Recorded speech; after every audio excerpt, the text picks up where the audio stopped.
यान्ते चक्रुरामे पात्रे याञ्चक्रुर्मिक्षधान्यके आमे मांसे कृत्यां यां चक्रू पुनः प्रतिहरामिताम् यान्ते चक्रुरुक्वाका वजे वायां कुरीरिणी अव्यां ते कृत्यां यां चक्रू पुनः प्रतिहरामिताम् यान्ते चक्रुरेक्षपे पशूनामुभयादति गर्दपे कृत्यां यां चक्रू पुनः प्रतिहरामिताम् यान्ते चक्रुर्मूलायां वल्गं वनराज्यां क्षेत्रे कृत्यां यां चक्रू पुनः प्रतिहरामिताम् यान्ते चक्रुर्गार्हपत्ये पूर्वाग्नावुदुच्चितः शालायां कृत्यां यां चक्रू पुनः प्रतिहरामिताम् यान्ते चक्रुसभायां यां चक्रुरधिदेवते अक्षेषु कृत्यां यां चक्रू पुनः प्रतिहरामिताम् यान्ते चक्रुसेनायां यां चक्रुरिश्वायुधे दुन्दुभौ कृत्यां यां चक्रू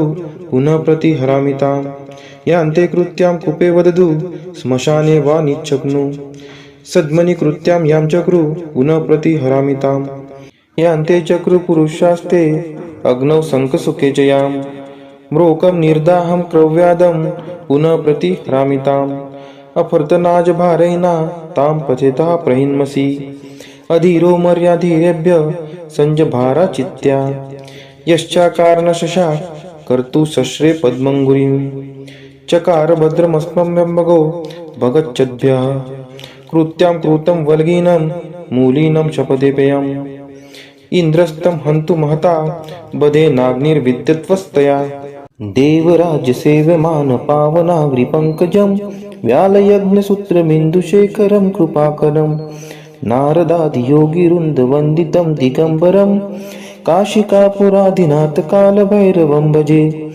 भानुकोटिभास्वरं भवाब्धितारकं परं नीलकण्ठं स्फितार्थदायकं त्रिलोचनं कालकालम् अम्बुजाक्षम् अक्षशूलम् अक्षरं काशिकापुराधिनाथकालभैरवं भजे शूलटङ्कपाशदण्डपाणिमादिकारणं श्यामकायम् आदिदेवम् अक्षरं निरामयम् भीमविक्रमं प्रभुं विचित्रताण्डवं प्रियं काशिकापुराधिनाथकालभैरवं भजे भुक्तिमुक्तिदायकं प्रशस्तचारुविग्रहं भक्तवत्सलं स्थितं समस्तलोकविग्रहं विनिक्वनं मनोज्ञहेम किङ्किणीलसत्कटिं काशिकापुराधिनाथकालभैरवं भजे धर्मसेतुपालकं त्वधर्ममार्गनाशकं कर्मपाशमोचकं सुशर्मदायकं विभुं स्वर्णवर्णशेषपाशशोभिताङ्गमण्डलं काशिकापुराधिनाथकालभैरवं भजे रत्नपादुकाप्रभाभिरामपादयुग्मकं नित्यम् अद्वितीयम् इष्टदैवतं निरञ्जनं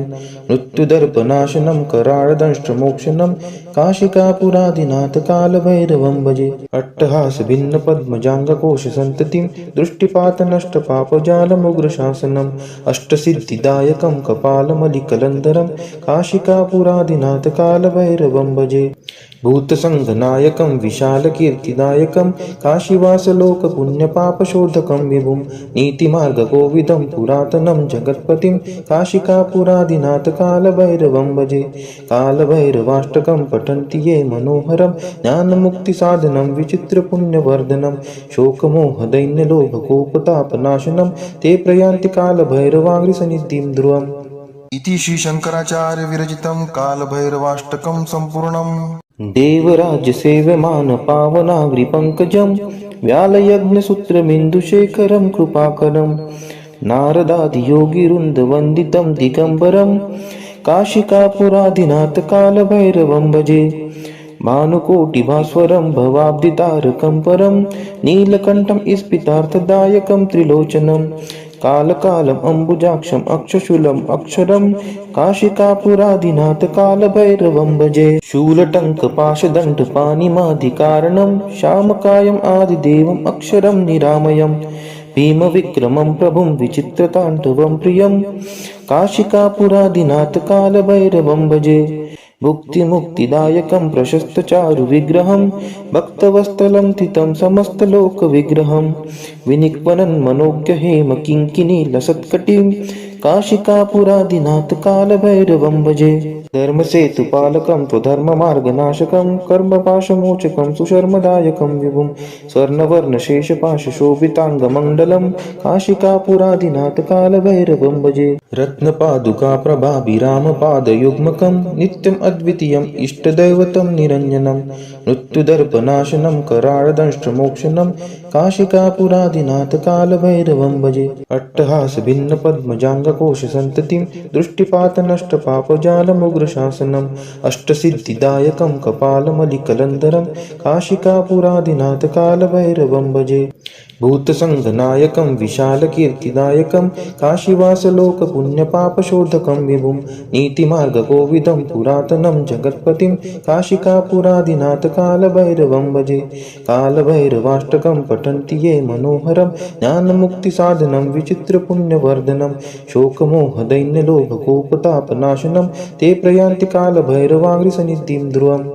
इति श्री शंकराचार्य विरचितं कालभैरवाष्टकं सम्पूर्णम्। देवराज्यसेव्यमानपावनाग्रिपङ्कजं व्यालयज्ञसूत्रमिन्दुशेखरं कृपाकरं नारदादियोगिवृन्दवन्दितं दिगम्बरं काशिकापुरादिनाथ कालभैरवं भजे।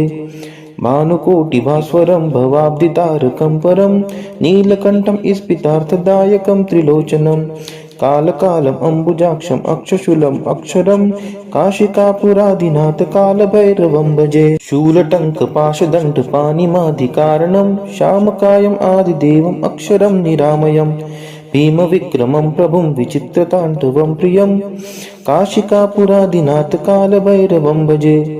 भुक्तिमुक्तिदायकं प्रशस्तचारुविग्रहं भक्तवत्सलं स्थितं समस्तलोकविग्रहं विनिक्वनं मनोज्ञहेमकिङ्किणीलसत्कटिं काशिकापुरादिनाथ कालभैरवं भजे। धर्मसेतुपालकं त्वधर्ममार्गनाशकं कर्मपाशमोचकं सुशर्मदायकं विभुं स्वर्णवर्णशेषपाशशोभिताङ्गमण्डलं काशिकापुरादिनाथ कालभैरवं भजे। रत्नपादुकाप्रभाभिरामपादयुग्मकं नित्यम् अद्वितीयम् इष्टदैवतं निरञ्जनं मृत्युदर्पनाशनं कराळदंष्ट्रमोक्षणं काशिकापुरादिनाथ कालभैरवं भजे। अट्टहासभिन्नपद्मजाङ्गकोशसन्ततिं दृष्टिपातनष्टपापजालमुग्रशासनम् अष्टसिद्धिदायकं कपालमलिकलन्धरं काशिकापुरादिनाथ कालभैरवं भजे।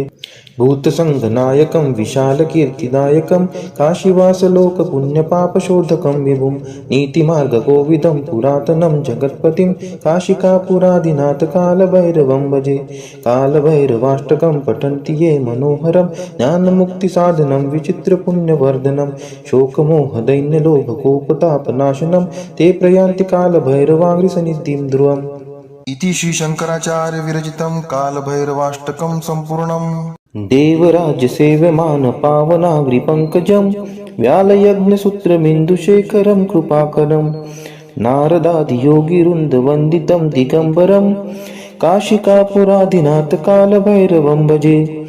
भानुकोटिभास्वरं भवाब्धितारकं परं नीलकण्ठं स्फितार्थदायकं त्रिलोचनं कालकालम् अम्बुजाक्षम् अक्षशूलम् अक्षरं काशिकापुरादिनाथ कालभैरवं भजे। शूलटङ्कपाशदण्डपाणिमादिकारणं श्यामकायम् आदिदेवम् अक्षरं निरामयं भीमविक्रमं प्रभुं विचित्रताण्डवं प्रियं काशिकापुरादिनाथ कालभैरवं भजे। भुक्तिमुक्तिदायकं प्रशस्तचारुविग्रहं भक्तवत्सलं स्थितं समस्तलोकविग्रहं विनिक्वनं मनोज्ञहेमकिङ्किणीलसत्कटिं काशिकापुरादिनाथ कालभैरवं भजे। धर्मसेतुपालकं त्वधर्ममार्गनाशकं कर्मपाशमोचकं सुशर्मदायकं विभुं स्वर्णवर्णशेषपाशशोभिताङ्गमण्डलं काशिकापुरादिनाथ कालभैरवं भजे। रत्नपादुकाप्रभाभिरामपादयुग्मकं नित्यम् अद्वितीयम् इष्टदैवतं निरञ्जनं मृत्युदर्पनाशनं कराळदंष्ट्रमोक्षणं काशिकापुरादिनाथ कालभैरवं भजे। अट्टहासभिन्नपद्मजाङ्गकोशसन्ततिं दृष्टिपातनष्टपापजालमुग्रशासनम् जालमुग्रशासनम् अष्टसिद्धिदायकं कपालमलिकलन्धरं काशिकापुरादिनाथ कालभैरवं भजे। भूतसङ्घनायकं विशालकीर्तिदायकं काशीवासलोकपुण्यपापशोधकं विभुं नीतिमार्गकोविदं पुरातनं जगत्पतिं काशिकापुरादिनाथ कालभैरवं भजे। कालभैरवाष्टकं पठन्ति ये मनोहरं ज्ञानमुक्तिसाधनं विचित्रपुण्यवर्धनं शोकमोहदैन्यलोभकोपतापनाशनं ते प्रयान्ति कालभैरवाङ्घ्रिसन्निधिं ध्रुवम्। इति श्री शंकराचार्य विरचितं कालभैरवाष्टकं सम्पूर्णम्। देवराज्यसेव्यमान पावनाग्रिपङ्कजं व्यालयज्ञसूत्रमिन्दुशेखरं कृपाकरं नारदादियोगिवृन्दवन्दितं दिगम्बरं काशिकापुरादिनाथ कालभैरवं भजे। भानुकोटिभास्वरं भवाब्धितारकं परं नीलकण्ठं स्फितार्थदायकं त्रिलोचनं कालकालम् अम्बुजाक्षम् अक्षशूलम् अक्षरं काशिकापुरादिनाथ कालभैरवं भजे। शूलटङ्कपाशदण्डपाणिमादिकारणं श्यामकायम् आदिदेवम् अक्षरं निरामयम् भीमविक्रमं प्रभुं विचित्रताण्डवं प्रियं काशिकापुरादिनाथ कालभैरवं भजे। भुक्तिमुक्तिदायकं प्रशस्तचारुविग्रहं भक्तवत्सलं स्थितं समस्तलोकविग्रहं विनिक्वनं मनोज्ञहेम किङ्किणीलसत्कटिं काशिकापुरादिनाथ कालभैरवं भजे। धर्मसेतुपालकं त्वधर्ममार्गनाशकं कर्मपाशमोचकं सुशर्मदायकं विभुं स्वर्णवर्णशेषपाशशोभिताङ्गमण्डलं काशिकापुरादिनाथ कालभैरवं भजे। रत्नपादुकाप्रभाभिरामपादयुग्मकं नित्यम् अद्वितीयम् इष्टदैवतं निरञ्जनं मृत्युदर्पनाशनं कराळदंष्ट्रमोक्षणं काशिकापुरादिनाथ कालभैरवं भजे। अट्टहासभिन्नपद्मजाङ्गकोशसन्ततिं दृष्टिपातनष्टपापजालमुग्रशासनम् अष्टसिद्धिदायकं कपालमलिकलन्धरं काशिकापुरादिनाथ कालभैरवं भजे।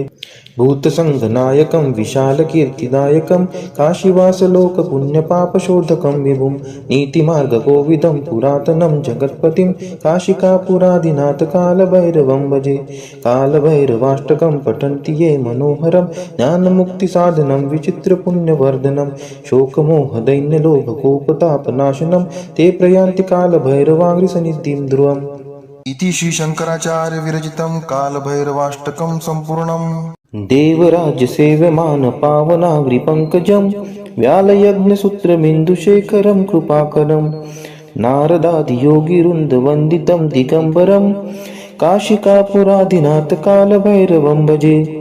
भानुकोटिभास्वरं भवाब्धितारकं परं नीलकण्ठं स्फितार्थदायकं त्रिलोचनं कालकालम् अम्बुजाक्षम् अक्षशूलम् अक्षरं काशिकापुरादिनाथ कालभैरवं भजे। शूलटङ्कपाशदण्डपाणिमादिकारणं श्यामकायम् आदिदेवम् अक्षरं निरामयम् भीमविक्रमं प्रभुं विचित्रताण्डवं प्रियं काशिकापुरादिनाथ कालभैरवं भजे।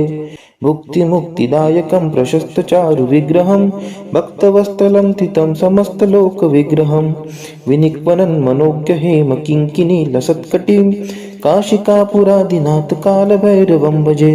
धर्मसेतुपालकं त्वधर्ममार्गनाशकं कर्मपाशमोचकं सुशर्मदायकं विभुं स्वर्णवर्णशेषपाशशोभिताङ्गमण्डलं काशिकापुरादिनाथ कालभैरवं भजे। रत्नपादुकाप्रभाभिरामपादयुग्मकं नित्यम् अद्वितीयम् इष्टदैवतं निरञ्जनं मृत्युदर्पनाशनं कराळदंष्ट्रमोक्षणं काशिकापुरादिनाथ कालभैरवं भजे। अट्टहासभिन्नपद्मजाङ्गकोशसन्ततिं दृष्टिपातनष्टपापजालमुग्रशासनम् अष्टसिद्धिदायकं कपालमलिकलन्धरं काशिकापुरादिनाथ कालभैरवं भजे। भूतसङ्घनायकं विशालकीर्तिदायकं काशीवासलोकपुण्यपापशोधकं विभुं नीतिमार्गकोविदं पुरातनं जगत्पतिं काशिकापुरादिनाथ कालभैरवं भजे। कालभैरवाष्टकं पठन्ति ये मनोहरं ज्ञानमुक्तिसाधनं विचित्रपुण्यवर्धनं शोकमोहदैन्यलोभकोपतापनाशनं ते प्रयान्ति कालभैरवाङ्घ्रिसन्निधिं ध्रुवम्।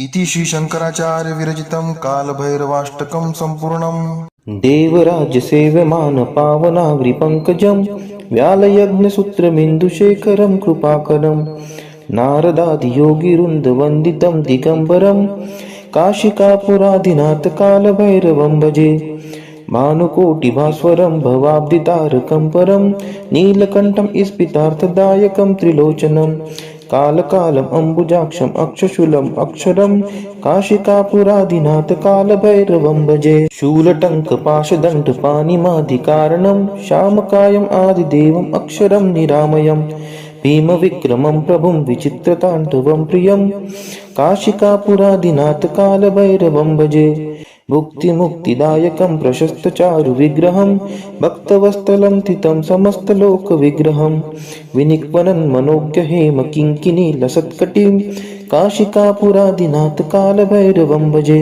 धर्मसेतुपालकं त्वधर्ममार्गनाशकं कर्मपाशमोचकं सुशर्मदायकं विभुं स्वर्णवर्णशेषपाशशोभिताङ्गमण्डलं काशिकापुरादिनाथ कालभैरवं भजे रत्नपादुकाप्रभाभिरामपादयुग्मकं नित्यम् अद्वितीयम् इष्टदैवतं निरञ्जनं मृत्युदर्पनाशनं कराळदंष्ट्रमोक्षणं काशिकापुरादिनाथ कालभैरवं भजे अट्टहासभिन्नपद्मजाङ्गकोशसन्ततिं दृष्टिपातनष्टपापजालमुग्रशासनम् अष्टसिद्धिदायकं कपालमलिकलन्धरं काशिकापुरादिनाथ कालभैरवं भजे भूतसङ्घनायकं विशालकीर्तिदायकं काशीवासलोकपुण्यपापशोधकं विभुं नीतिमार्गकोविदं पुरातनं जगत्पतिं काशिकापुरादिनाथ कालभैरवं भजे कालभैरवाष्टकं पठन्ति ये मनोहरं ज्ञानमुक्तिसाधनं विचित्रपुण्यवर्धनं शोकमोहदैन्यलोभकोपतापनाशनं ते प्रयान्ति कालभैरवाङ्घ्रिसन्निधिं ध्रुवम्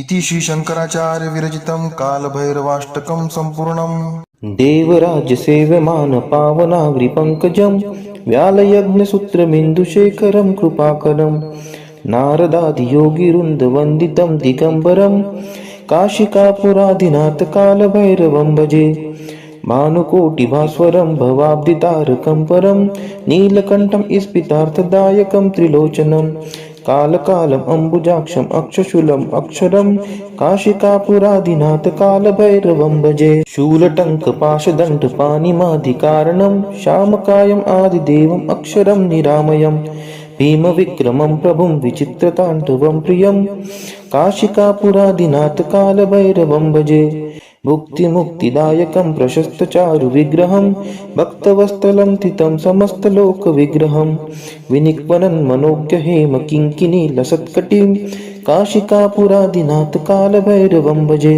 धर्मसेतुपालकं त्वधर्ममार्गनाशकं कर्मपाशमोचकं सुशर्मदायकं विभुं स्वर्णवर्णशेषपाशशोभिताङ्गमण्डलं काशिकापुरादिनाथ कालभैरवं भजे रत्नपादुकाप्रभाभिरामपादयुग्मकं नित्यम् अद्वितीयम् इष्टदैवतं निरञ्जनं मृत्युदर्पनाशनं कराळदंष्ट्रमोक्षणं काशिकापुरादिनाथ कालभैरवं भजे अट्टहासभिन्नपद्मजाङ्गकोशसन्ततिं दृष्टिपातनष्टपापजालमुग्रशासनम् अष्टसिद्धिदायकं कपालमलिकलन्धरं काशिकापुरादिनाथ कालभैरवं भजे भूतसङ्घनायकं विशालकीर्तिदायकं काशीवासलोकपुण्यपापशोधकं विभुं नीतिमार्गकोविदं पुरातनं जगत्पतिं काशिकापुरादिनाथ कालभैरवं भजे कालभैरवाष्टकं पठन्ति ये मनोहरं ज्ञानमुक्तिसाधनं विचित्रपुण्यवर्धनं शोकमोहदैन्यलोभकोपतापनाशनं ते प्रयान्ति कालभैरवाङ्घ्रिसन्निधिं ध्रुवम्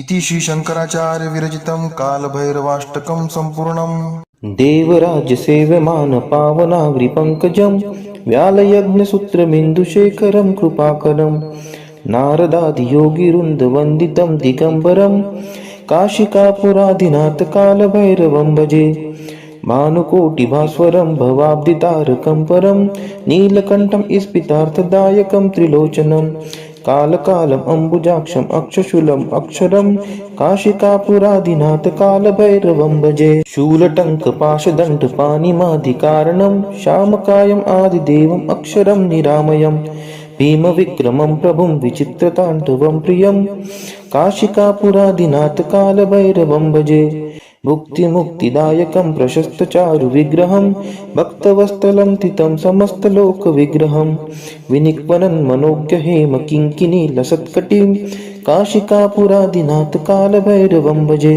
धर्मसेतुपालकं त्वधर्ममार्गनाशकं कर्मपाशमोचकं सुशर्मदायकं विभुं स्वर्णवर्णशेषपाशशोभिताङ्गमण्डलं काशिकापुरादिनाथ कालभैरवं भजे रत्नपादुकाप्रभाभिरामपादयुग्मकं नित्यम् अद्वितीयम् इष्टदैवतं निरञ्जनं मृत्युदर्पनाशनं कराळदंष्ट्रमोक्षणं काशिकापुरादिनाथ कालभैरवं भजे अट्टहासभिन्नपद्मजाङ्गकोशसन्ततिं दृष्टिपातनष्टपापजालमुग्रशासनम् अष्टसिद्धिदायकं कपालमलिकलन्धरं काशिकापुरादिनाथ कालभैरवं भजे भूतसङ्घनायकं विशालकीर्तिदायकं काशीवासलोकपुण्यपापशोधकं विभुं नीतिमार्गकोविदं पुरातनं जगत्पतिं काशिकापुरादिनाथ कालभैरवं भजे कालभैरवाष्टकं पठन्ति ये मनोहरं ज्ञानमुक्तिसाधनं विचित्रपुण्यवर्धनं शोकमोहदैन्यलोभकोपतापनाशनं ते प्रयान्ति कालभैरवाङ्घ्रिसन्निधिं ध्रुवम्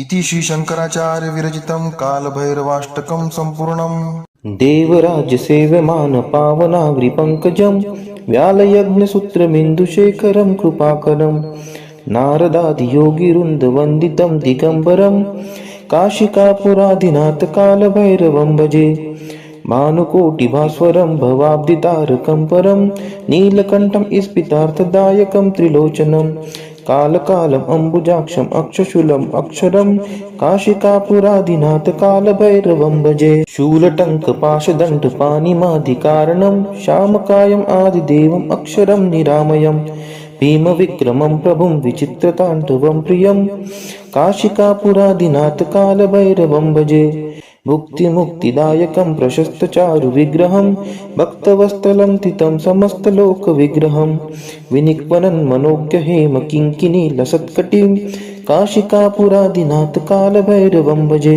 धर्मसेतुपालकं त्वधर्ममार्गनाशकं कर्मपाशमोचकं सुशर्मदायकं विभुं स्वर्णवर्णशेषपाशशोभिताङ्गमण्डलं काशिकापुरादिनाथ कालभैरवं भजे रत्नपादुकाप्रभाभिरामपादयुग्मकं नित्यम् अद्वितीयम् इष्टदैवतं निरञ्जनं मृत्युदर्पनाशनं कराळदंष्ट्रमोक्षणं काशिकापुरादिनाथ कालभैरवं भजे अट्टहासभिन्नपद्मजाङ्गकोशसन्ततिं दृष्टिपातनष्टपापजालमुग्रशासनम् अष्टसिद्धिदायकं कपालमलिकलन्धरं काशिकापुरादिनाथ कालभैरवं भजे भूतसङ्घनायकं विशालकीर्तिदायकं काशीवासलोकपुण्यपापशोधकं विभुं नीतिमार्गकोविदं पुरातनं जगत्पतिं काशिकापुरादिनाथ कालभैरवं भजे कालभैरवाष्टकं पठन्ति ये मनोहरं ज्ञानमुक्तिसाधनं विचित्रपुण्यवर्धनं शोकमोहदैन्यलोभकोपतापनाशनं ते प्रयान्ति कालभैरवाङ्घ्रिसन्निधिं ध्रुवम्